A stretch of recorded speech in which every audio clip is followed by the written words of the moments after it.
Bienvenue à cette table ronde. Est-ce que vous m'entendez bien déjà? Ça va? Super. Donc cette table ronde, merci d'être là parce qu'il est midi déjà, donc je pense que c'est gentil d'être venu. Voilà. Je rappelle l'intitulé, c'est inclure la neurodiversité, une richesse pour les organisations.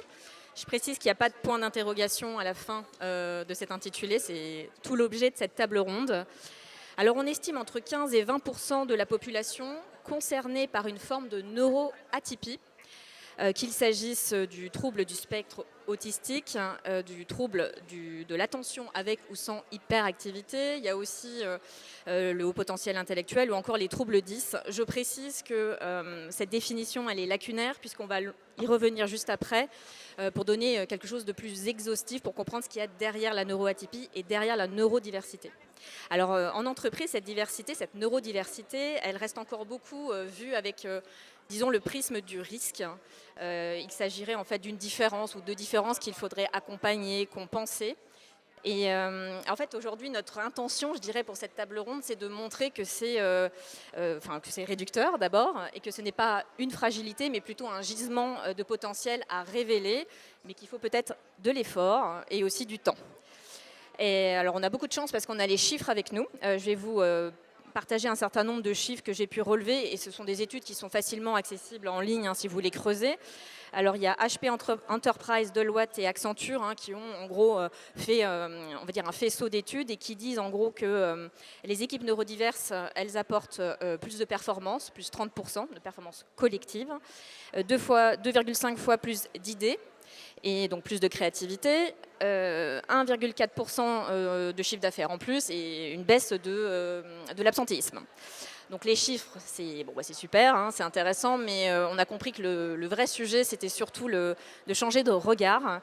Et pour ça, j'avais envie de citer en fait un philosophe qui s'appelle Paul Ricoeur, qui a beaucoup travaillé sur l'identité. Et je trouve que ça résumait bien en fait notre table ronde.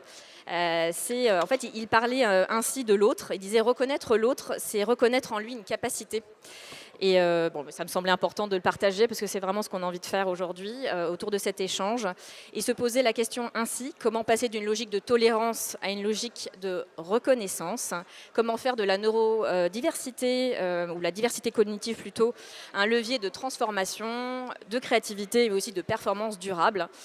Alors heureusement, je ne suis pas toute seule pour déplier cet argumentaire. J'ai 4 personnes qui sont, 4 acteurs investis sur le sujet de la neuroatypie et de la neurodiversité. Alors ce qui est intéressant, c'est que vous avez des parcours très différents. Parfois, vous travaillez ensemble. Voilà. Donc, ce qui va être intéressant, c'est de présenter chacun et chacune vos parcours et vos expériences. Donc, je vais vous présenter succinctement et vous allez pouvoir après, évidemment, présenter ce que vous faites. Alors, je vais commencer par vous, Thierry Dufief. Vous êtes, vous êtes responsable de la, je vais y arriver. Vous êtes responsable de la mission handicap chez Compass Group France. Et vous avez, vous investissez en fait dans une forme de vision, on va dire, très inclusive de la neurodiversité. Donc en gros, vous travaillez beaucoup sur les environnements de travail pour les rendre neuro-inclusifs en fait, mais pas que, parce qu'avec la mission handicap, il y a plein d'autres choses sur lesquelles vous travaillez. Ensuite, il y a Olivier Tran qui est avec nous, qui est fondateur de plusieurs structures d'insertion, donc Biscornu, Chaméléon et Affûté. Donc Affûté, on va le voir, vous travaillez avec Compass, avec Thierry dessus, sur ce programme-là. Donc c'est 3 projets qui forment, on va dire, un écosystème qui vise à changer de regard sur le handicap psychique, notamment avec des structures d'insertion. Voilà, j'ai résumé ça comme ça, mais vous allez pouvoir aussi l'expliquer. Et puis Flora Thiebaud, donc vous êtes psychologue clinicienne de formation. Très tôt, vous êtes investi dans la neurodiversité, notamment à Londres. Vous avez travaillé sur la valorisation des forces cognitives des personnes autistes. Et quand vous êtes rentré en France, vous avez créé un cabinet qui s'appelle Auti Consult, qui reste pionnier, je pense, puisque la vocation, c'était de favoriser l'emploi des personnes autistes, notamment sur les projets tech. Et aujourd'hui, parce que c'est un parcours très riche, alors aujourd'hui, vous travaillez chez Nouveaux Collègues et vous êtes lancé dans une thèse recherche-action pour promouvoir l'inclusion professionnelle des personnes atteintes de troubles psychiques. Voilà. Et je vais finir avec Rémi Usan.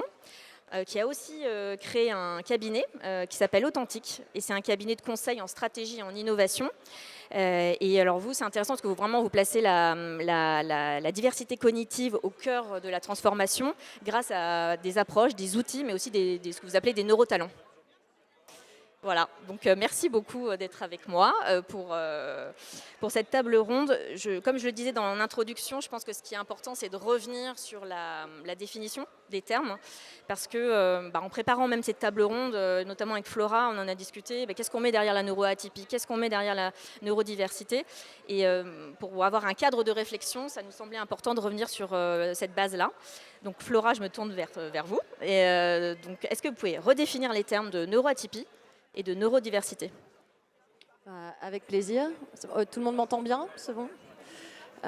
Donc la neurodiversité, en fait, c'est vous, c'est moi, c'est nous tous. C'est l'extraordinaire hétérogénéité des fonctionnements cognitifs humains. C'est un terme qui a été inventé par une personne autiste, Judy Singer, fin des années 90. Elle souhaitait sortir un peu d'un paradigme très déficitaire d'une vision de l'autisme, elle est elle-même sur le spectre, qui soit purement médicale et qui s'intéresse exclusivement au déficit ou à la pathologie, pour considérer donc ces fonctionnements atypiques qui perdurent toute la vie comme une richesse de l'espèce humaine, au même titre que la biodiversité et une richesse du biologique. Donc évidemment, ce courant-là a commencé autour de l'autisme, mais concerne tous les fonctionnements atypiques. Donc la neurodiversité, c'est nous tous. La neuroatypie ou la neurodivergence, qui est un synonyme, ça va être tous les fonctionnements cognitifs qui sortent de la norme. Donc la norme, aujourd'hui, souvent, on parle de normes statistiques. Donc si on ne s'intéresse que à cette définition-là, finalement, les gauchers sont neuroatypiques. Les personnes qui ont certaines formes de difficultés, comme la prosopagnosie, la difficulté à reconnaître les visages, comme mon père, sont neuroatypiques. Mais aujourd'hui, on va souvent réduire, entre guillemets, la neuroatypie à des formes de diagnostic d'ordre psychique. Donc ça va être évidemment les troubles du neurodéveloppement, comme on les appelle, donc le spectre de l'autisme, les 10, l'hyperactivité avec ou sans trouble de l'attention. Mais ça va être aussi toute forme de diagnostic qu'on associe plus à la psychiatrie, comme les troubles du spectre de la schizophrénie ou de la bipolarité, ou encore des dépressions chroniques, tout type de fonctionnement qui va mener à un diagnostic. Donc c'est extraordinairement large. Ça a commencé majoritairement par se déployer dans le monde par des communautés qui avaient, donc que ce soit des soignants, des aidants, des familles ou des personnes concernées, avaient justement été attirés, voyant bien le potentiel que va leur apporter aussi leur différence, par ce nouveau paradigme de voir justement cette différence comme une force, comme une richesse pour l'humanité, plutôt que comme des défaillances à corriger. Et aujourd'hui, de plus en plus de communautés s'emparent de ce courant-là pour régler justement cette vraie problématique d'être toujours un petit peu considéré dans sa différence comme une personne qui a un trouble, qui a un handicap, qui a des déficits, parce que tout le monde, les gens le sentent eux-mêmes, leurs proches les sentent, les gens qui travaillent avec eux le sentent. Toutes ces différences s'accompagnent de forces également. Comme tous nos défauts, souvent, sont également des forces, et toutes nos forces, à l'extrême, peuvent devenir des défauts également. Voilà. Très bonne définition, merci, très exhaustive. Et ce qui serait intéressant aussi, c'est de faire un état des lieux, ou en tout cas un diagnostic de la neuroatypie, en fait, sa prise en charge dans les organisations en France. Olivier, j'avais envie de me tourner vers vous, puisqu'on en avait longuement parlé aussi lors de notre préparation. Je ne vais pas vous spoiler, mais c'est aussi la genèse des 3 organismes que vous avez créés. C'est parti d'un constat qui est, bon, on va dire assez médiocre. Donc, est-ce que vous pouvez nous faire part des points bloquants concernant cette prise en charge, à travers de votre histoire d'ailleurs peut-être? Oui, alors je suis papa d'un enfant qui est différent et j'aime bien cette notion de réelle différence qui nécessite d'avoir un regard sur les qualités, les capacités, puisque mon fils est autiste et lui ne sait pas lire, écrire ou parler. Donc le chemin s'arrête dans le cursus scolaire à la fin du primaire, à 13 ans. Il sort de l'école et il n'y a pas d'autre solution d'apprentissage pour lui. Il n'y a pas de place non plus dans un IME, donc on fait partie des familles très nombreuses qui n'a pas de chemin ou de solution pour nos enfants différents. Il est resté à la maison et là, ça ne s'est pas très bien passé puisqu'il a regardé en boucle. Il a manifesté en fait son désespoir en regardant des vidéos de suicide. Et moi qui étais cadre dans un grand groupe, j'ai quitté ma carrière pour essayer d'entreprendre un chemin de construction d'une société plus inclusive qui permette en fait de distinguer justement la capacité des uns et des autres. Donc, pour rebondir. Donc les défaillances du système, en effet, aujourd'hui, c'est cette approche de regarder exactement le monde à l'envers. Le monde à l'envers, c'est-à-dire on regarde ce qui manque à des gens différents, comme s'il leur manquait quelque chose. Et donc moi j'ai dû faire ce chemin-là, de regarder ce qu'étaient les compétences, les capacités de mon enfant. Voilà. Et puis, dans le cas de mon enfant, Alexandre, certes, il ne sait pas lire, il ne sait pas écrire, il ne sait même pas parler, mais moi je le vois bien faire une belle chose à la maison, mieux que ses frères et sœurs. Il débarrasse parfaitement le lave-vaisselle. N'empêche que je peux demander ça à ses autres frères et sœurs, c'est dur quoi. Mais lui, non, il aime bien faire ça. Puis en plus, il aime bien le refaire, parce qu'il voit que je suis content, donc il est content. Et n'empêche que c'est les moments simples comme ça où on se dit, il est capable de faire ça. Et puis donc en construisant ce chemin-là, on se dit, mais chacun d'entre eux, ils ont en effet pas mal de compétences, mais toutes différentes. Alors là, mon fils, c'est ça, pour d'autres, ça va être autre chose. Et de regarder finalement l'envers du décor tel qu'il n'est pas proposé dans cette société, un peu lisse, normée, on s'aperçoit qu'il y a beaucoup de talent et beaucoup de complémentarité. Et dans ce monde d'entreprise, puisque là on va parler justement des difficultés dans les entreprises, il y a plusieurs freins à cette compréhension des qualités des uns et des autres pour les mettre au bon endroit, là où ils vont être légitimes. C'est d'avoir normé un peu les choses. Donc c'est un peu, je rebondis sur ce que tu viens de dire, c'est que nos forces peuvent devenir des faiblesses dans certains cas. Et dans le cas de notre société, des entreprises qui ont trouvé une certaine forme d'efficacité ou d'efficience à essayer de normer les choses avec des boîtes qui deviennent des carrés qui sont des postes de travail, donc des jobs, des fiches de poste.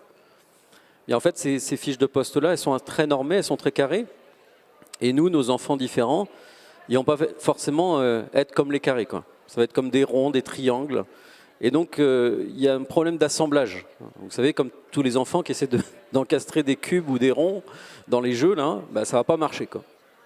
Et l'un des premiers plus gros problèmes qu'on rencontre pour réussir l'inclusion, c'est précisément celui de ne pas comprendre qu'il faut aller un cran plus bas que celui du carré, du poste, pour aller se trouver au plus petit dénominateur commun, ou au moins à la jonction précise entre des capacités de quelqu'un et ce qui est demandé dans des entreprises.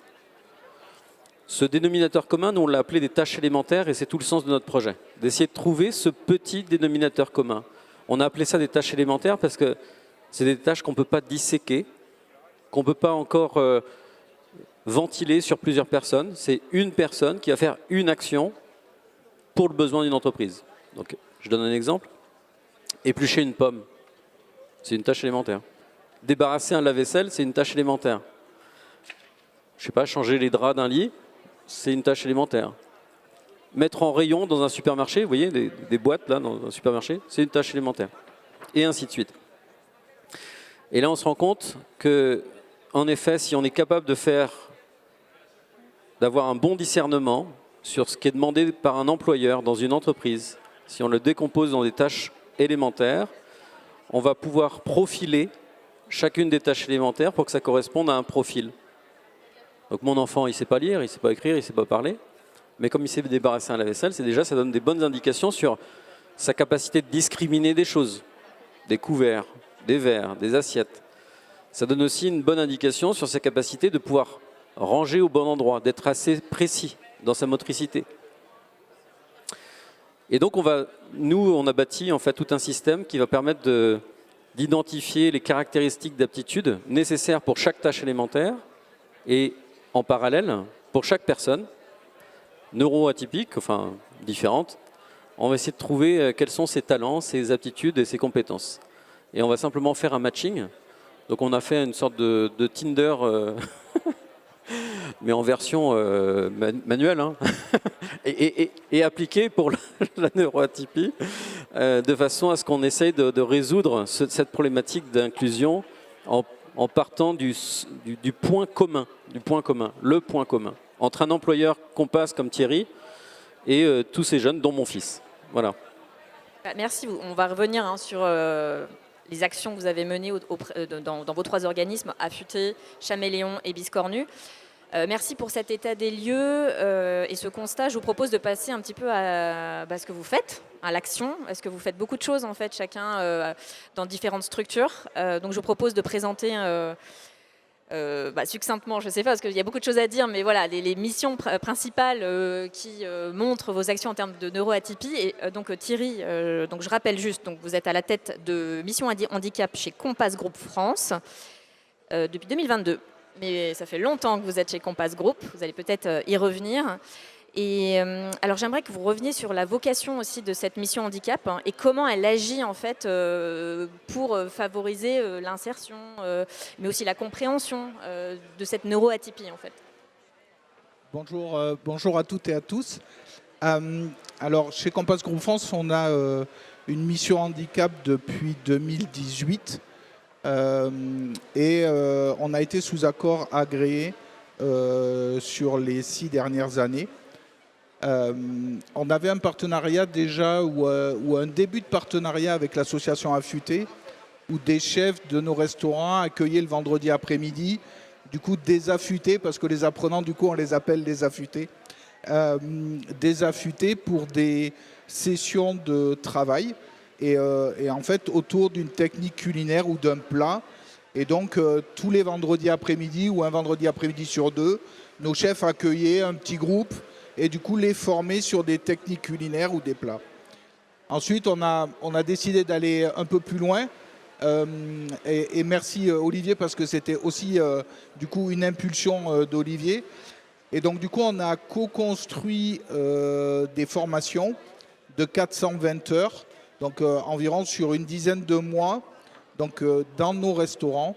Donc on a fait tout le travail de décortiquer les tâches élémentaires, d'y mettre en face des aptitudes et donc de définir sur quelle formation on allait partir, quel référentiel de formation on allait partir. Et donc on est parti sur un référentiel qui est production et services en restauration.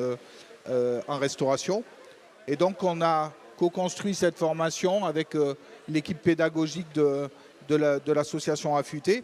Et depuis janvier 2024, on accueille du coup des apprenants sur nos structures. Voilà. Donc ça, c'est la partie Affûté. Et ensuite, notre mission handicap, donc on a 5 grands axes qui est comment on recrute, comment on intègre des personnes en situation de handicap. Ensuite, tout ce qui va être formation, sensibilisation, parce que moi, en tout cas, je reste convaincu. Moi, j'arrive du terrain. J'ai fait un peu tous les postes chez Compass Group France. Je suis arrivé commis de cuisine jusqu'à chef de cuisine, où j'ai eu un accident de moto. Et donc, du coup, je me suis retrouvé, moi, en situation de handicap et éloigné de ce monde, puisque finalement, tant que ça ne nous arrive pas, on n'est pas au fait, on n'y fait pas attention finalement.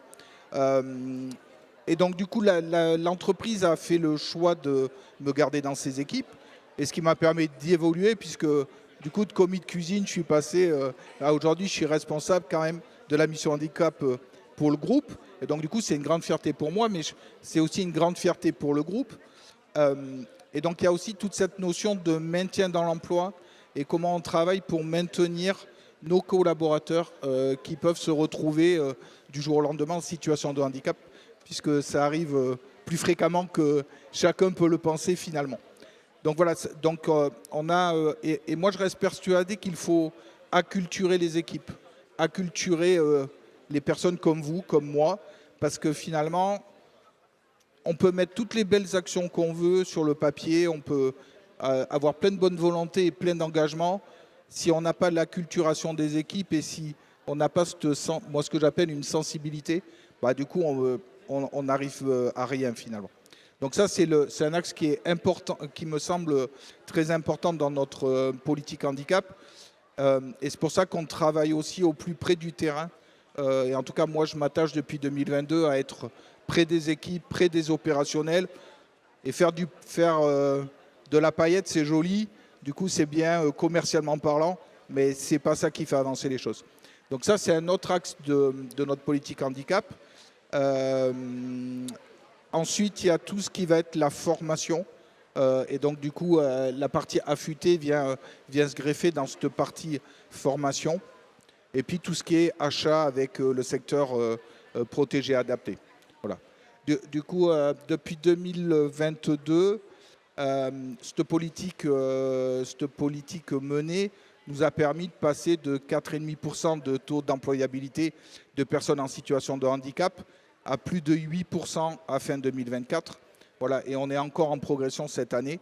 Et donc, on va aller même encore plus loin puisqu'on a fini l'accord agréé. Et là, on est en train de construire une charte donc, qui va être diversité et inclusion au sens large du terme. Parce qu'effectivement, il y a les personnes en situation de handicap, mais il y a d'autres profils et d'autres situations d'insertion où il faut encore progresser. Donc là, on construit qui sera en place en 2026, voilà, et où on va accentuer les partenariats et le plus de partenariats possible pour faire avancer du coup cette sensibilisation interne et cette acculturation de nos équipes.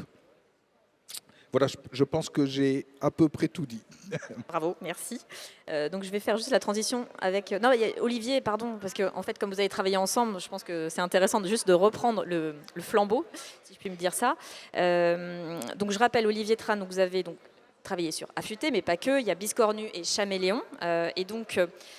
Juste pour faire le résumé de ce que vous avez dit en amont, en fait, vous, ce que vous dites, c'est que les modèles d'inclusion, en tout cas en termes de neuroatypie, échouent parce qu'on veut adapter les individus au poste et non pas l'inverse. Donc c'est un petit peu étrange, mais enfin voilà, c'est le cas aujourd'hui. Et vous, ce que vous proposez au sein de vos 3 structures, c'est vraiment une ingénierie de poste. C'est une refonte, s'atteler à aller chercher les aptitudes pour modeler, crafter, on va dire, un job qui est adéquat. Et donc, est-ce que vous pouvez aller un peu plus loin de ce que vous avez dit, parce que vous avez commencé à en parler, donc ça serait intéressant de revenir sur votre approche, parce qu'il y a effectivement cette compétence, mais il y a aussi, et je m'en souviens très bien, le langage universel qui est extrêmement intéressant, et d'où le nom Futé, si je ne me trompe pas. Et puis, il y a aussi la formation en terrain neutre qui dure 10 mois, et je pense que c'est en termes d'insertion, c'est ce qui peut-être change la donne aussi.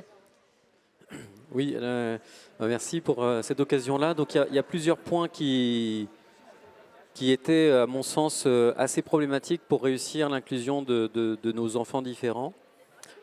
L'un des premiers problèmes, alors je vais même en dire un point supplémentaire, c'est que actuellement tous nos systèmes éducatifs visent un diplôme, ce qui est très bien. Mais pareil, c'est une question de norme, hein, de dire on vise un diplôme.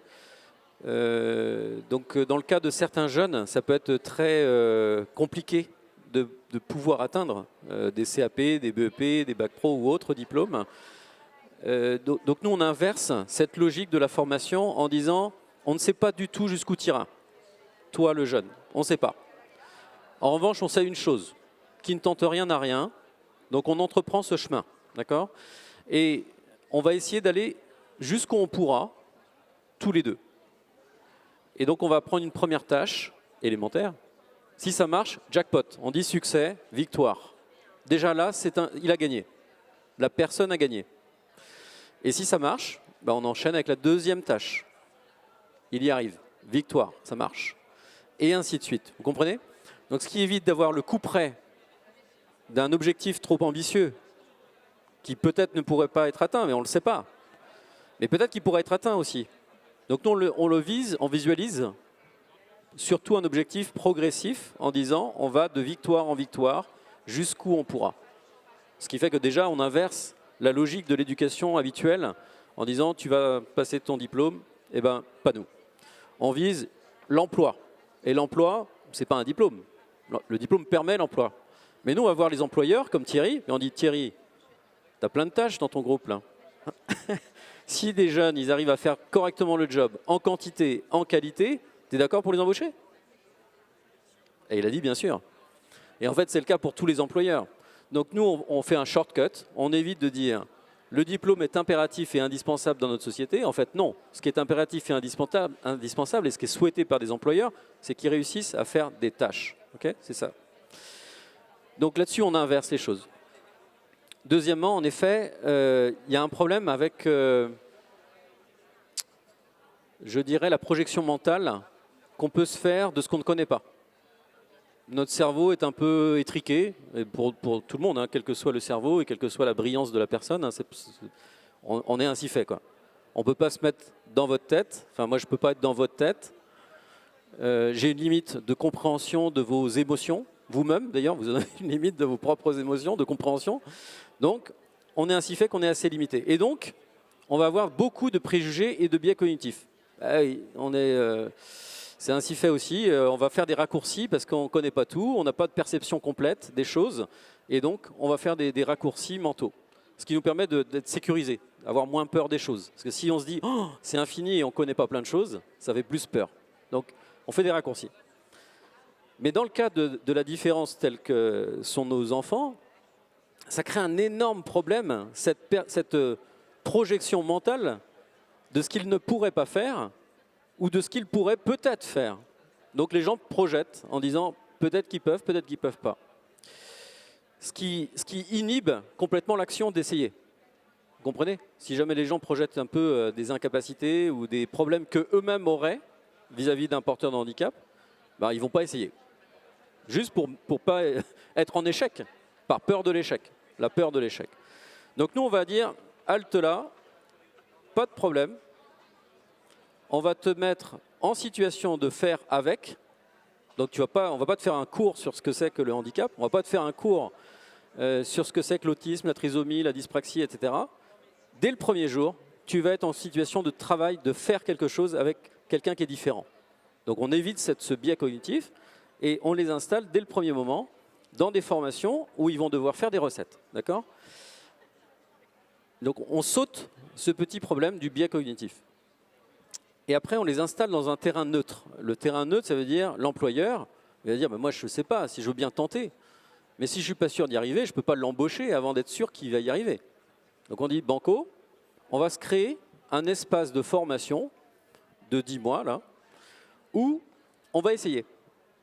Et au bout du chemin des 10 mois, soit il a fait une tâche élémentaire et ça marche, 2, 3, 10, et à la fin, ça lui donne un niveau d'employabilité qui fait que toi, Thierry, qu'on passe, vous allez décider si là, ça matche bien avec l'endroit où il a été formé et où il y a des besoins.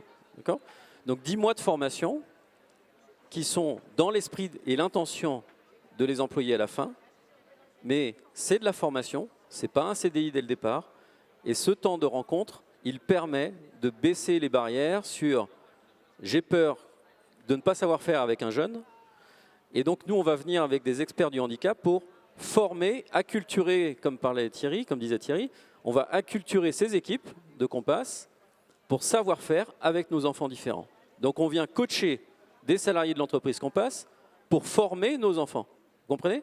Et là, on inverse aussi la logique employeur-formateur ou employeur qui attend que quelqu'un se pointe en disant « moi j'ai des compétences, regarde mon CV, regarde tous ceux qui m'ont vu passer, ils confirment que je suis capable d'être en emploi chez toi. » Et donc l'employeur, il juge sur tous les CV qu'il reçoit qu'un tel, il a bien la compétence, puis il veut assurer le coup, donc il va prendre celui qui a le moins de risques possible, voilà, et puis zéro chance pour nos enfants.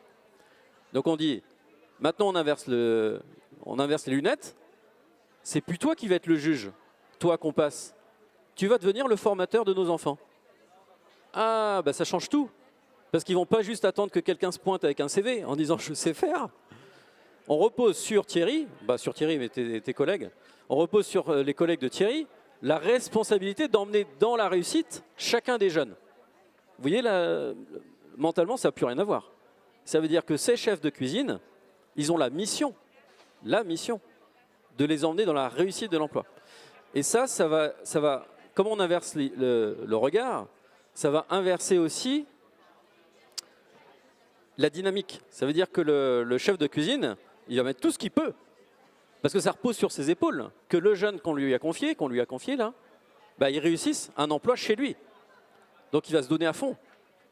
Et puis derrière, c'est super gratifiant, parce que s'il y arrive, une tâche il a réussi, c'est grâce au chef de cuisine. C'est grâce à personne d'autre que le chef de cuisine de ton collègue.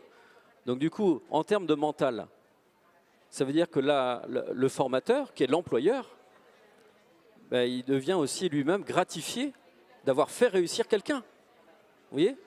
Et là, ça donne jackpot total. Ça veut dire qu'il y a une émulation qui va se créer dans la tête du cuisinier, du chef cuisinier, qui va dire « Attends, mais je me sens vachement bien à faire ça parce que j'ai aidé quelqu'un. » Et j'ai aidé quelqu'un, et en plus, moi, ça m'aide dans mon job de pouvoir faire ça. Donc nous, on inverse les choses ou les logiques pour qu'on puisse construire ensemble. Voyez? Et donc, on ne dit pas « Nous, on sait faire », parce que non, franchement, on ne sait rien faire. En revanche, vous savez faire. Et on va trouver la mécanique et la méthode qui va faire que, de votre savoir-faire, vous allez savoir emmener des gens dans votre savoir-faire, qui sont peut-être un peu différents de vous. Donc, il y a, voilà, troisième innovation. Après, je ne vais peut-être pas prendre toute la parole pour ça. Donc oui, je vais donner la parole à Rémi, mais ouais. non, mais on y reviendra après. Les fiches, tu n'as pas parlé, parlé, les fiches, c'est quand même important. Après, je donne la parole à Rémi. Oui, parce que je crois qu'il y a 8 innovations qu'on peut les citer. Les fiches sont intéressantes parce que c'est un langage universel, ouais. je pense que... Donc là, j'en ai fait 3, mais une quatrième quand même. En effet, c'est important parce que quand on n'y connaît rien, donc on dit, bah, moi j'ai un enfant, 14 ans, est-ce que quelqu'un sait comment on apprend quelque chose à un enfant qui ne sait pas lire, qui ne sait pas écrire, qui ne sait pas parler, hein? Compliqué, hein? Donc moi je demande à des gens qui sont experts, hein, des gens experts du handicap et tout, ils disent bah non, il ne sait pas lire, il ne sait pas écrire, il ne sait pas parler en plus, oh là là, c'est compliqué. Là. Donc bah, on m'a dit que ça n'existait pas. Mais je dis bah, écoutez, moi je le vois bien faire des choses, je vois bien qu'il arrive à comprendre des symboles. Bon, on va juste tirer la bobine. Eh bien, on a essayé de représenter visuellement, sans mots, sans chiffres, toutes les étapes d'une tâche élémentaire avec des fiches. Donc ça veut dire qu'on représente avec des dessins, on a payé des illustrateurs pour faire comme une bande dessinée, mais avec des zooms très précis sur les doigts, les gestes, l'enchaînement des séquences, pour que la bande dessinée elle soit verticale et qu'on représente l'enchaînement des étapes pas à pas avec des dessins. Comme ça, mon fils à moi, on lui dit attends, le lave-vaisselle à la maison tu sais faire. Maintenant c'est le gros lave-vaisselle de chez Compass. Donc là ça marche pas pareil, c'est pas la même machine, c'est pas les mêmes équipements. Donc on va te montrer comment ça marche. Et donc il a juste à regarder, il est dans l'environnement, il regarde la fiche et il voit où est disposée la machine, où sont disposés les réceptacles pour accueillir les verres, les couverts, etc. Et on lui dit, bah, tu prends ça à tel endroit, tu le mets à tel endroit, ça, ensuite tu passes à telle étape, ça tu essuies, soit tu fais ça. Et donc tous les protocoles sont processés visuellement. Et on a baptisé ça les futés, parce qu'on se dit quand même, c'est pas rocket science, on n'a pas inventé un iPhone. Hein. Mais fallait juste un peu de bon sens, quoi. Donc c'était simplement du bon sens. Donc bon, après, il ne faut pas dire innovation parce que enfin, ça existe déjà la bande dessinée, ça existe déjà les symboles. Enfin, le sens interdit, tout le monde le comprend de façon internationale. C'est juste cette idée-là de dire ceux qui ne savent pas lire, ils savent voir. Et voir, en fait, ça permet d'avoir quand même un langage de compréhension universel. Donc on a juste tiré cette pelote-là du bon sens pour matérialiser toutes les séquences pas à pas. Pour qu'il y ait zéro ambiguïté pour qui que ce soit. Et donc ça permet d'avoir en effet un matériau pédagogique, un support pédagogique qui soit compréhensible de tous, tout le monde. Et donc c'est FUTÉ, juste parce que je ne sais pas si les gens ont compris, mais c'est fiche universelle de tâches élémentaires. Ah oui, c'est l'acronyme, FUTÉ. Ouais. Et AFUTÉ, ça veut dire Association pour la formation universelle aux tâches élémentaires. AFUTÉ, c'est l'acronyme qui veut dire on veut affûter les compétences de ces jeunes. Voilà. Faut que ça fasse du sens. Ouais, non, bien sûr, c'est passionnant, pas rocket science, mais quand même. Donc Rémi, je vous donne la parole parce que vous ne l'avez pas encore prise. Donc c'était pour vous présenter Authentique. Vous avez un cabinet que vous avez créé en 2022. Alors c'est intéressant parce que dans votre approche, les différences cognitives, c'est pas du tout un obstacle. Au contraire, c'est un moteur d'innovation, d'efficacité. Et elles permettent, vous m'avez expliqué des choses comme ça, de débusquer des blocages invisibles. Donc je trouvais ça intéressant pour accélérer les transformations, les changements dans les organisations. Alors, est-ce que vous pouvez nous expliquer votre approche, les outils que vous utilisez? Vous m'avez parlé de l'Authentic Index ou l'Authentic Space, donc je trouve ça très intéressant. Et aussi comment vos neurotalents, ils agissent au sein des organisations pour accélérer les transformations. Oui, bah, du coup, moi j'ai fait un chemin un peu inverse qui m'amène ici et qui m'amène à parler de la neurodiversité. Moi j'ai aussi commencé ma carrière comme cadre dans des grands groupes et ce qui m'intéressait c'était de résoudre les problèmes les plus compliqués. Comment on va lancer un nouveau produit parce que nos produits actuels, les ventes elles baissent, comment on va attaquer un nouveau marché. J'ai pas mal d'exemples comme ça. Et je me suis rendu compte que ces problèmes compliqués, c'était pas évident de les résoudre si on avait autour de la table en fait toujours les mêmes personnes qui ont un modèle mental un peu formaté, identique, et donc sujet à tout un tas de biais cognitifs comme ça a été mentionné. Et parallèlement à ça, moi je suis concerné directement par le sujet de la neuroatypie. Et donc, je me suis dit, mais en fait, ces problèmes, on peut les résoudre avec des nouvelles perspectives et des gens qui réfléchissent différemment. Et j'ai eu des cas concrets auprès de mes employeurs où on a pu débloquer des projets avec des personnes justement qu'on n'écoutait pas assez et dont on n'avait pas su exploiter le talent. C'est ça qui m'a fait créer Authentic. Donc nous, on a la prétention de dire qu'on fait mieux que les grands cabinets de conseil en stratégie parce qu'on va adresser les problèmes différemment, de façon plus en profondeur justement, en adressant ces bloqueurs invisibles. Donc qu'est-ce qu'on entend par bloqueur invisible? Force est de constater que dans ces projets compliqués à gérer, finalement, souvent, ce n'est pas tellement un problème de manque de talent ou de manque d'idées, mais c'est plutôt lié à la confiance, à l'alignement des équipes. Et donc pour ça, on a développé des outils.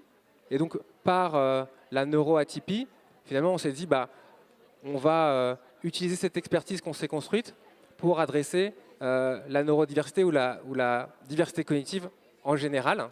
Et donc parler à toutes les parties prenantes d'un projet, qu'il y ait des personnes neuroatypiques ou pas. Et donc, on est capable de faire le profil cognitif des parties prenantes et donc de déduire un certain nombre de choses sur la façon dont on peut mener un projet. Est-ce qu'il y a beaucoup de diversité dans les forces en présence ou pas?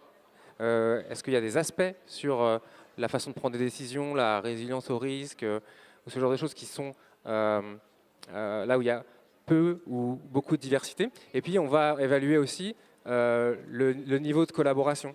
Est-ce qu'il y a des espaces d'authenticité, justement, de sûreté psychologique, etc. Et avec ces diagnostics-là, on va être capable de mettre en place des façons de travailler neuro-inclusives, justement, où finalement, les différentes intelligences vont pouvoir s'exprimer au maximum de façon la plus fluide possible et arriver à des meilleurs résultats. Et donc, sur ces projets un peu compliqués, on va arriver à augmenter de moitié, par exemple, le taux de réussite de ce type de projet où il y a généralement, par nature, beaucoup d'échecs. Ou alors, par exemple, si on parle justement de la mise en marché d'un nouveau produit, on va pouvoir réduire de 30 à 50% le temps de mise en marché de test de ce nouveau produit, par l'utilisation de ces outils et aussi une approche écosystémique, pas forcément détaillé ici, mais qui est aussi propre des neuroatypiques. Donc, vous parlez des neurotalents, effectivement, les consultants chez nous, ils sont pour la plupart neuroatypiques. Donc, il y a ces forces, soit qu'ils ont développées, soit qui sont liées à leur profil cognitif, qu'on va essayer de mettre à profit en fait, dans les projets. Et cette approche écosystème, c'est-à-dire où sur un projet donné, on ne va pas regarder que l'organisation telle qu'elle est aujourd'hui, fonctionner en silo avec la DRH, la direction finance, la direction marketing, etc., mais d'aller chercher les talents cachés là où ils sont dans l'organisation. Et ça vaut pour l'interne, mais aussi l'externe, les partenaires. C'est une approche de connecter les points, comme on dit, connect the dots, qui est caractéristique de certains profils neuroatypiques et qui est en fait essentiel dans les projets complexes que la plupart des entreprises ont à mener aujourd'hui parce que voilà, le monde change vite et elles ont besoin de s'adapter. Et donc on fait la promesse, au-delà de les accompagner sur des projets, de faire évoluer leur organisation vers justement cet écosystème vivant qui sait s'auto-adapter, quoi.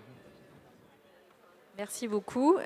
En termes de cabinet, il y a aussi le vôtre. Vous l'avez quitté depuis, je crois, Flora. OT Consult, vous faites plus partie d'OT Consult, mais vous faites encore partie. Je fais plus partie de la direction. Oui, mais vous êtes encore. Je suis toujours actionnaire et je continue à travailler avec eux. Je voulais pas dire de bêtises, donc c'est bien ça. Je suis cofondatrice, donc je suis une petite actionnaire, mais je les soutiens. En 2015, donc je rappelle quand même que c'était assez pionnier à l'époque. Donc c'est un cabinet qui embauche. Qui embauche toujours des consultants autistes qui sont salariés chez vous, détachés dans plutôt des grands groupes, si je ne me trompe pas, sur des missions plutôt à caractère technologique, tech. Et vous m'avez dit que ça fonctionnait bien, et donc moi je m'interroge toujours sur comment on fait pour que ça fonctionne, parce que c'est pas aussi simple que ça. Pour que d'abord la personne autiste se sente bien dans un environnement qui n'est pas forcément adéquat, du bruit, que sais-je, on peut donner plein d'exemples, mais aussi pour les équipes qui reçoivent cette altérité, donc les collaborateurs, mais aussi les managers.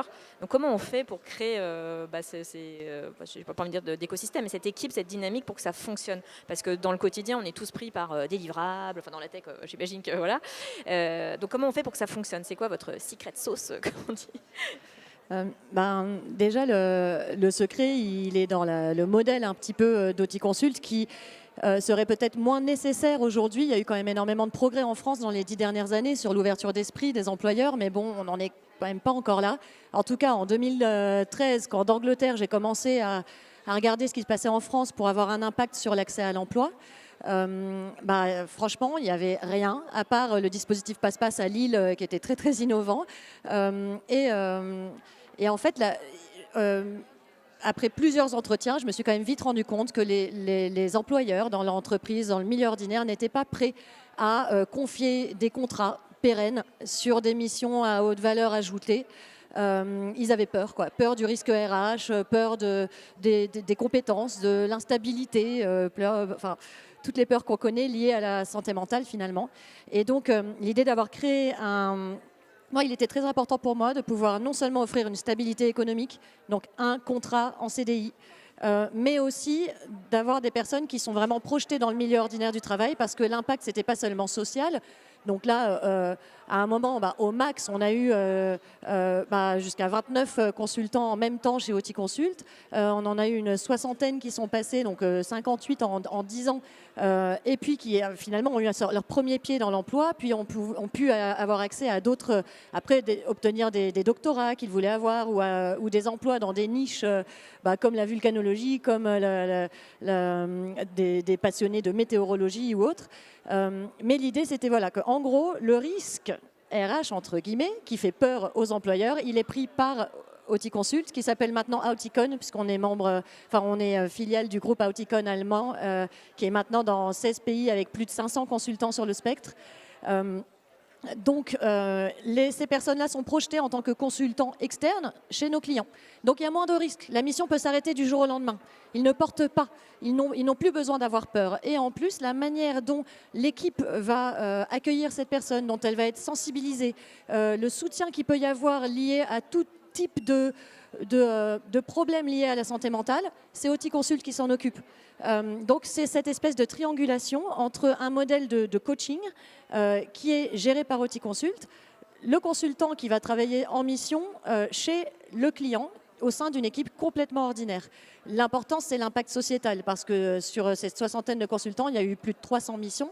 Ces missions-là, elles sont chez Airbus, chez EDF, dans des grandes entreprises, et tous les RH m'ont fait les mêmes retours. Une fois qu'une équipe avait accueilli un de nos consultants pour des missions de 3 mois à 3 ans, elle était transformée et elle était beaucoup plus à même d'être capable d'accueillir avec bienveillance, efficacité, moins de crainte, moins de peur, des personnes en situation de handicap et surtout invisibles, les plus difficiles entre guillemets à placer, parce que ceux qui font le plus peur aujourd'hui avec malheureusement la stigmatisation dont ils font l'objet. Et donc pour moi, c'est un peu cette triangulation-là qui a été le secret, parce que nos clients, ne peuvent pas adhérer, ne peuvent pas faire intervenir un de nos consultants chez eux sans accepter à 100% le travail du coach. Le coach, il n'est pas seulement au service du consultant, il est au service du consultant et de l'équipe. Il va arriver, aucune mission ne peut commencer sans une sensibilisation de tout le collectif du travail. Une sensibilisation qui est à la fois générale sur la neurodiversité et l'autisme, mais aussi développée sur mesure pour cette personne-là, parce qu'on l'a dit, il n'y a pas deux profils qui se ressemblent. Pour moi, la clé, c'est aussi la transparence. C'est-à-dire qu'on va vraiment travailler en amont avec la personne pour identifier ses forces, identifier ses faiblesses, les endroits où il pourrait avoir besoin d'aide, mais aussi les tâches sur lesquelles il va être plus efficace que d'autres. Et ça, c'est pas facile non plus dans notre culture. En fait, j'ai bien aimé, tu parlais de boîtes, Olivier, et en fait, nos postes aujourd'hui, en effet, ce sont des boîtes. Sauf que un des propres des personnes neurodivergentes, c'est qu'elles vont avoir des pics de compétences qui souvent sortent de la boîte, et des pics d'incompétences qui vont sortir de la boîte aussi. Mais donc, en effet, ils vont ne pas accéder ou échouer à un poste parce que leurs pics d'incompétences dans cette boîte, elles ne vont pas être prises, elles vont pas être considérées, elles ne vont pas être réorganisées, mais leurs pics de compétences également. Et je vais vous l'illustrer par un exemple. J'ai un de mes consultants qui était donc chez EDF depuis 1 an, à un moment, où il a...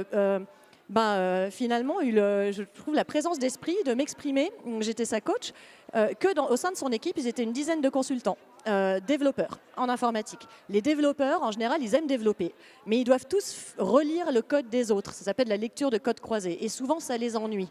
Et lui, il a une attention au détail extraordinaire et une vitesse de traitement de l'information visuelle extraordinaire. Donc, il était beaucoup plus efficace et rapide que tous les autres consultants, enfin tous les autres développeurs, pardon, pour relire le code. Donc, avec son aide, on l'a exprimé au manager, qui a réorganisé l'équipe. Et les gens sont passés de faire finalement 40% de leur temps de travail à faire de la lecture de code croisé qui les ennuie, à 20%. Lui, il est passé à 70%. Et tout le monde était content. Il adore faire ça. Il est plus efficace. Il ne laisse passer aucune erreur.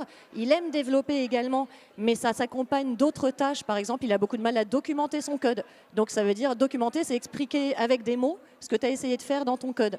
Et ça, il avait du mal parce qu'il avait du mal à se mettre à la place de la personne qui peut-être à l'avenir allait lire sa documentation. Et ils ont réorganisé l'équipe au bénéfice de tous. Et en fait, je trouve que l'apport de la neurodiversité, de cet nouvel état d'esprit dans le travail, une fois que c'est mis en place au sein d'une équipe, c'est vraiment au bénéfice de tous. Parce que et ça, il y a plein d'exemples. Donc là, ça libère un petit peu la parole. Les gens vont commencer à oser dire, franchement, je vois que toi, tu es hyper doué sur ce logiciel, je galère depuis 4 ans, on n'avait jamais osé le dire, mais est-ce que tu peux m'aider à faire ça? En revanche, telle personne a vraiment des belles compétences en termes d'esthétique visuelle, elle fait des super présentations PowerPoint, en échange, je peux t'aider à faire des super présentations PowerPoint pour les rendez-vous avec les actionnaires. Enfin, oser un peu dire là où on sent qu'on est plus fort, là où on sent qu'on est moins fort, être plus transparent là-dessus pour réorganiser finalement sur mesure, à l'image de la réalité de l'hétérogénéité des compétences cognitives de son équipe, un projet. Super intéressant. Enfin, c'est vrai que si on pouvait le déployer partout, je pense que il y aurait beaucoup moins de gens qui iraient mal dans l'entreprise. Donc je vous propose peut-être de faire, parce que le temps file, donc je voulais faire peut-être un focus sur les facteurs communs en fait à toutes vos expériences. Enfin, il me semblait qu'il y avait des facteurs communs qui ressortaient, notamment l'importance du management, l'importance de l'organisation, de l'aménagement aussi, et puis de la fameuse culture, le prisme culturel, le prisme la communication, ce qui fait que ça change véritablement dans les organisations. Donc je vous propose peut-être de passer en revue ces différents moteurs pour peut-être terminer cette table ronde, ce qui permet de faire un petit wrap-up. Donc d'abord le premier moteur qui est le management. Si on devait peut-être résumer des conditions importantes en termes de management pour favoriser l'insertion de la neurotypie dans les organisations, ça serait quoi? Et là je me tourne vers toi Thierry, parce que je me souviens qu'on a eu une discussion sur le management haute couture. Et je trouvais ça intéressant de revenir là-dessus. Qu'est-ce que ça veut dire, notamment dans un grand groupe, parce que tu vas sûrement parler d'individualisation et on en parle beaucoup. Et je m'interroge toujours sur comment ça peut se déployer à l'échelle de grands groupes, quoi. Du coup, ça rebondit un peu sur tout ce qui vient d'être dit. Finalement, on s'attache d'abord à quelles sont les aptitudes de la personne et du coup, comment on le rentre dans notre organisation. Donc moi, j'appelle ça mais peu importe que ça soit pour ce style de situation de handicap ou d'autres. Je dis tout le temps, on fait de la haute couture. Et du coup, je trouve ça en plus très valorisant. Du coup, parce que chaque cas est différent, chaque aménagement de poste est différent. Et donc, c'est ça qui, en plus, rend la tâche très agréable à faire parce que, bah, du coup, il n'y a pas de routine. Et chaque cas est vraiment différent, quoi. Donc, du coup, voilà, je me suis retrouvé dans plein de choses que vous disiez. Et en tout cas, plein d'analyses où on voit que ce vrai point commun, il est là, finalement. C'est comment on s'attache à la personne, à qu'est-ce qu'elle est capable de faire, qu'est-ce qu'elle fait bien, et du coup, comment ce qu'elle fait bien, on le rentre dans nos organisations. Par exemple, en restauration, il y a des tâches, nos collaborateurs ou nos salariés, tâches pour eux sans valeur ajoutée, rébarbatifs, comme vous parliez pour du coup la lecture des codes. Bah, nous, il y a aussi des tâches comme ça élémentaires qui, pour nos équipes, ah mince, c'est moi qu'il faut qu'ils me le cogne en gros. Ben, en fait, pour les affûter, ben, eux, ils adorent en fait. C'est répétitif, ça rentre dans leur cadre, ils le font bien. Ben, ok, ben, du coup, réorganisons-nous et faisons en sorte que ben, ces tâches qui peuvent embêter nos collaborateurs, ben, du coup, ok, ben, c'est l'affûté qui va le faire. Et puis, l'affûté, il fait plein de choses, même mieux que certains de nos collaborateurs. Donc, voilà, encore une fois, c'est l'ouverture d'esprit. Et je tiens à ça, mais c'est vraiment l'acculturation et montrer que cette différence, c'est plus une richesse finalement qu'une contrainte. Il y a un deuxième point, donc il y avait le management, il y avait aussi l'organisation / aménagement, il y a les deux. Je voulais savoir quels étaient les aménagements ou l'organisation qui était, voilà, que vous recommanderiez pour faciliter en fait, l'inclusion de la neurodiversité. Et là, je me tourne vers vous, Rémi. Vous m'avez beaucoup parlé de sécurité psychologique. Est-ce que vous pouvez expliquer voilà, comment mettre ça en place pour que justement la neurodiversité, les neurotalents puissent pleinement s'exprimer? Peut-être revenir sur des points importants pour ceux qui nous écoutent. Oui, je pense qu'il y a une des choses importantes aussi, et ça a été dit, si on essaye d'aller vers plus de sûreté psychologique, c'est pour que les neurotalents ils s'expriment, mais c'est pour qu'aussi tout le monde s'exprime et s'exprime mieux. Hein. C'est vraiment cette recherche d'authenticité dont la neuroatypie peut être le déclencheur dans les missions, par exemple, qui sont faites par le cabinet de Flora. Mais en tout cas, en ce qui nous concerne, dont l'objectif est que tout le monde s'ouvre un peu plus. Donc le cabinet, il s'appelle Authentique. Forcément, voilà, nous on va aller rechercher cette authenticité. Ça passe par tout ce qui a été dit en termes d'essayer de comprendre comment l'autre fonctionne, la curiosité, l'écoute, etc. Je pense que le meilleur moyen d'acculturer ou de promouvoir en fait ce type de pratique, c'est peut-être de travailler avec des acteurs comme nous et de se rendre compte finalement des performances qu'il y a à l'issue. Et c'est vrai que là, on a vu ces dernières années beaucoup de direction, diversité, inclusion, etc. fleurir dans les entreprises.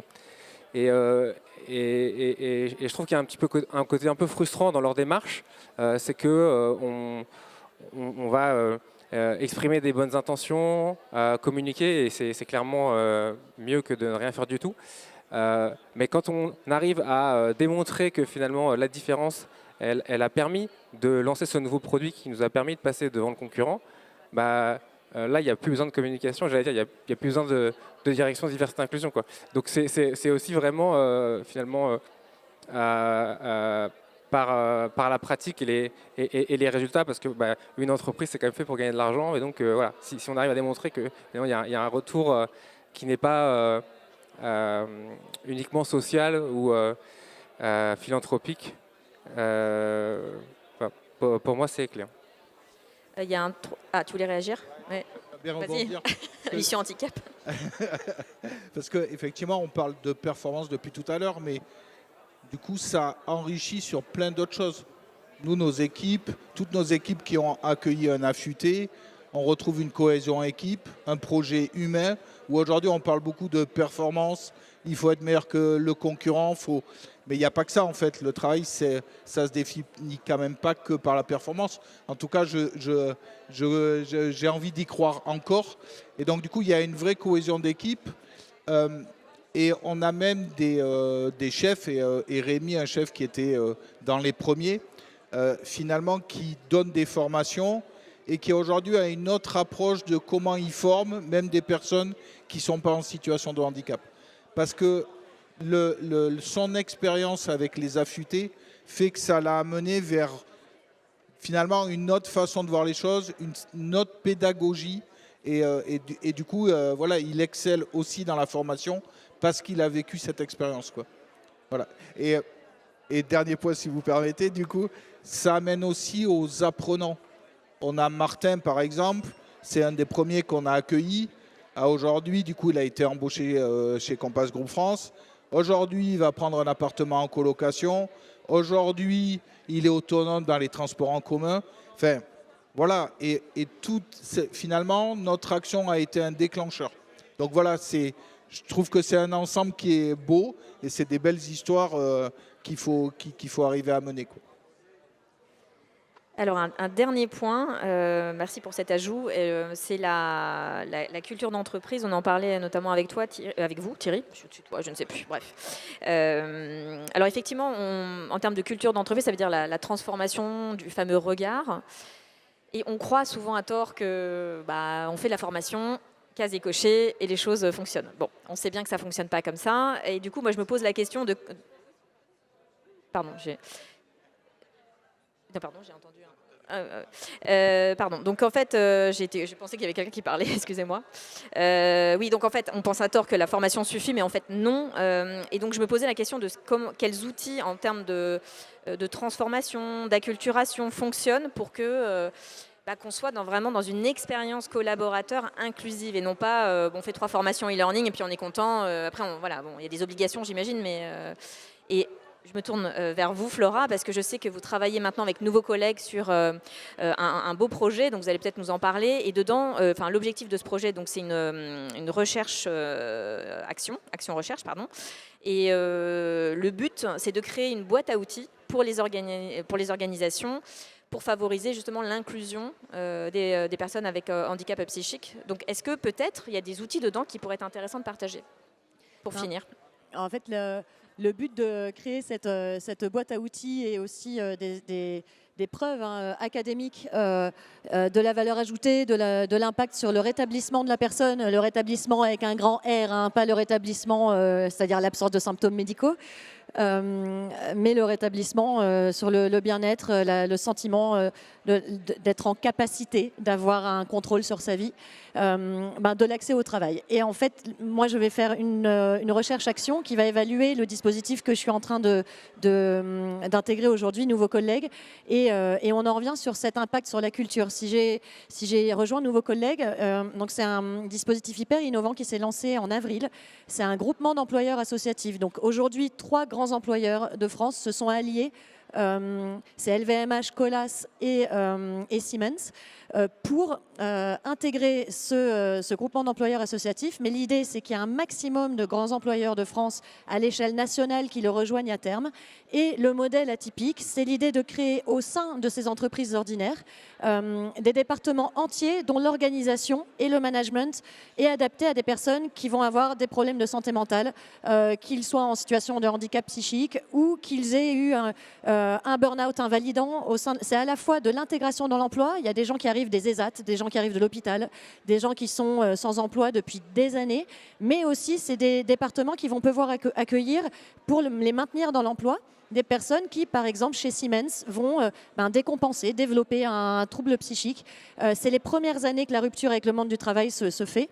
Ça peut être aussi un burn-out invalidant, ça peut être un deuil compliqué, toute chose qui va finalement nous mettre en incapacité pendant un temps d'assumer le rôle tel que sur notre contrat, nous mettre en rupture avec le monde du travail et après c'est très difficile parfois d'y revenir. Ces départements nouveaux collègues, au niveau de la culture, ce que je trouve absolument indispensable, c'est qu'aujourd'hui, par rapport à certaines difficultés liées à des troubles de la santé mentale, notamment des diagnostics psychiatriques, ce qui est difficile à absorber pour le monde de l'emploi, c'est finalement l'irrégularité. Au cours des premières années, jusqu'à la stabilisation, à la fois des symptômes, des traitements, ça dépend, tout dépend de la personne. Il y a un gros risque de rechute. Et c'est un des premiers, au-delà de la stigmatisation, au-delà de tout, juste concrètement, les entreprises sont là pour faire de l'argent, et concrètement, avoir quelqu'un dont on ne sait pas à quel moment il va disparaître pendant 1 mois à 3 mois, c'est très difficile à gérer. Et donc, au sein de ces départements, toute l'organisation du travail est organisée pour ça, sur la base de la paire aidance. Chaque personne est en fait peut être interchangeable dans ses postes avec des collègues qui vont donc absorber en cas de besoin. Si cette personne a besoin d'avoir du temps pendant un moment, elle n'a pas à se soucier de la charge qu'elle va laisser à son équipe, elle n'a pas à se soucier d'un licenciement qui pourrait arriver pendant un arrêt de travail, comme ça arrive, c'est illégal, mais ça arrive tous les jours. Et en plus, les personnes qui vont assumer son travail sont elles-mêmes concernées, et elles savent que aujourd'hui je le fais pour elle, demain elle le fera peut-être pour moi. Et ce sont des sas de transition. Et à la fois, c'est des postes du secteur du tertiaire, donc tous ces départements sont mis en place pour faire des services internes. Donc c'est des personnes qui rendent service aux employés de l'entreprise. Donc vous allez être tous les jours en contact avec une personne d'un département inclusif créé par nouveaux collègues au sein de votre entreprise pour vos notes de frais, pour vos visites médicales, pour vos autorisations de chantier, que sais-je, ça dépend. On va faire un audit au sein des entreprises. Et pour moi, l'important, c'est ça dans la transformation de la culture. On n'attend pas, évidemment, des entreprises qu'elles portent toute la responsabilité. Mais aujourd'hui, on a un problème qui est encore plus important dans notre pays que dans d'autres, c'est vraiment la sectorisation, quoi. Donc un enfant, il va rentrer en IME, souvent il y restera jusqu'à la fin de l'âge auquel il peut y rester. Il va jamais revenir dans une cour d'école. C'est pas normal. Là, c'est comme si pour faire vraiment le lien avec peut-être un sujet qu'on connaît mieux, c'est comme si on créait des classes d'IME au sein d'écoles ordinaires. Et donc, à toutes les récréations, les enfants, ils sont tous ensemble. Pourquoi on n'a jamais été avec eux à l'école, dans l'entreprise? Il faut que ça change, quitte à adapter un peu certains fonctionnements. Et c'est pour ça que j'intègre un nouveau collègue aujourd'hui. Et je pense que c'est un peu la même idée. C'est vraiment de pouvoir montrer aux personnes, non pas par la théorie. C'est facile en tant que psychologue clinicienne, travaillant avec des personnes autistes depuis 15 ans, de dire aux gens c'est facile et c'est fascinant. La sensibilisation, c'est une première étape, mais ça ne marche pas, ça ne transforme pas l'essai.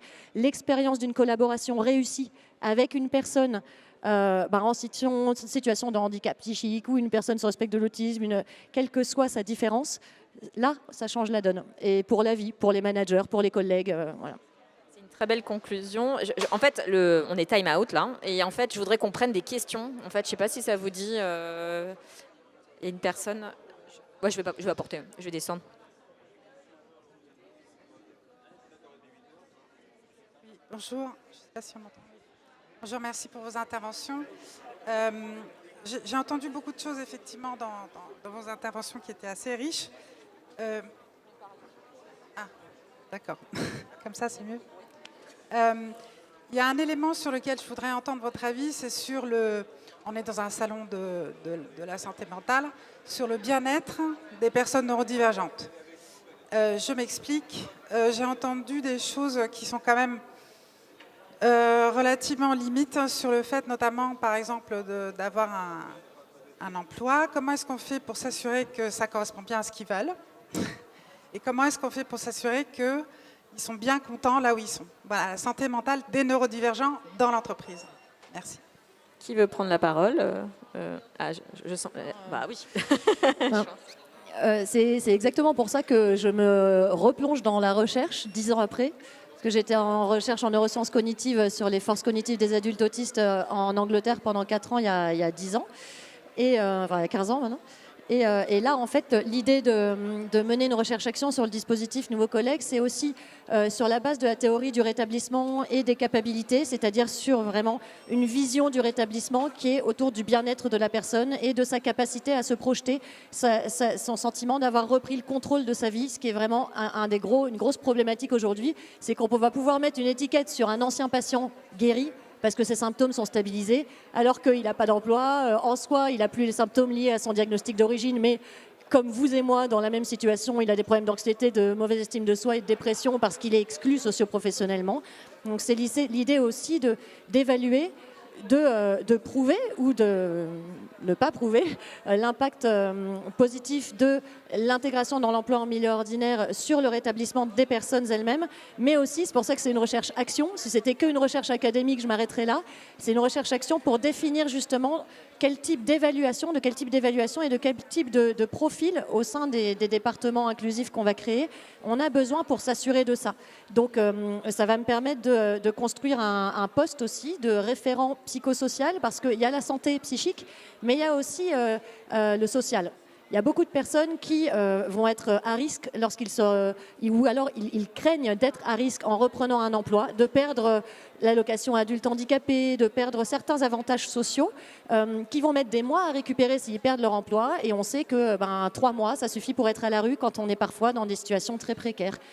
Donc c'est aussi l'idée en effet de travailler là-dessus. Donc peut-être qu'on se revoit dans 3 ans et je vous donne les preuves académiques, mais sinon dans le modèle d'Auticonsult, c'était du coaching rapproché, avec toujours des évaluations sur vraiment non seulement le niveau de satisfaction en termes de stimulation, d'intérêt pour la mission, le sommeil, l'anxiété, le développement de ressources internes et externes pour gérer ça. Et j'imagine que les accompagnants aussi, chez vous, c'est pareil.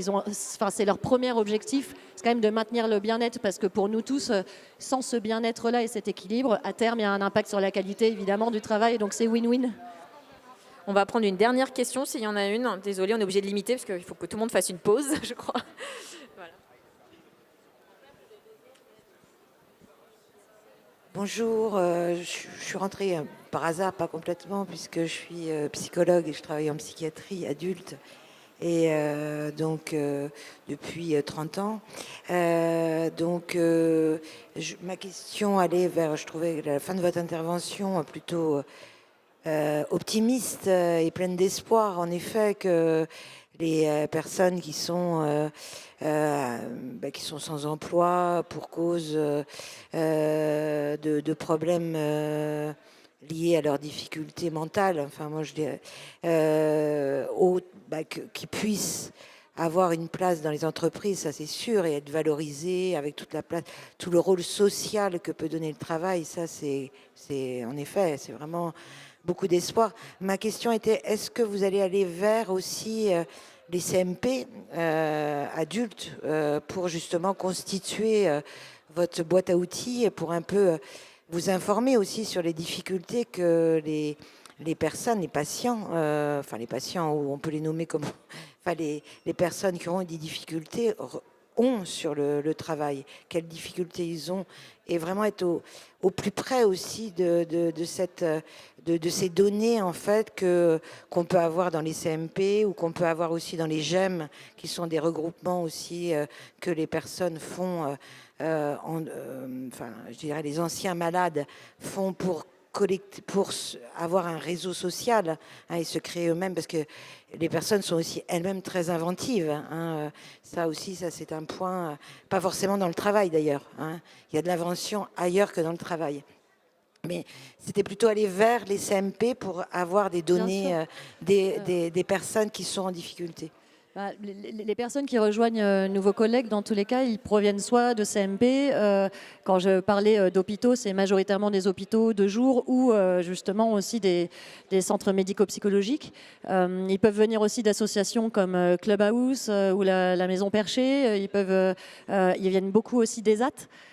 Donc l'idée, c'est dans un premier temps de toujours garder un lien avec le collectif qui a travaillé avec cette personne avant qu'il ait intégré Nouveaux Collègues.